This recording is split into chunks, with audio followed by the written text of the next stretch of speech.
Hi guys, બે વખેમાં blog જોતા રહેજો. આજે આપણો બ્લોગ આવી ગયો અને આપણે બધા બોર ખાવા આવી જોઈ લો. હા, બોર ખાજો.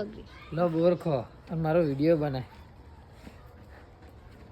બોર ગાઈસ, પણ હાલ તો બધા બોર કાચા હ. આ તો રવિવારનો કંટાળો આવી ગયો, કોઈ હતું જ નહીં ઘેર ને મગજ ફરી ગયું. તમારે બોર ખાવા હોય ને તો આવી જજો. જોઈ લો બોર નેના હો. આપણા શેતાજી તો જ બંકો આપણો કંટાળો આવે. આ તો આપણા શેતાજી કઈ કહેવા માંગો? કોઈ કહેવા માંગતો નહીં. તે હાલ ઉઠીને ચા પીવા બાકી. ચા વાપીને આવી ગયું. આ તો શેતામાં જોઈ લો, ખાલી હીરો જેવો લાગે ને. ગાય બર્તન તેલ આય શેદો તો એક નંબર. હા ને? શેદો છે કે નહીં? છે શેદો છે. હવે આપણે મળીએ બીજા બ્લોગમાં. જય માતાજી.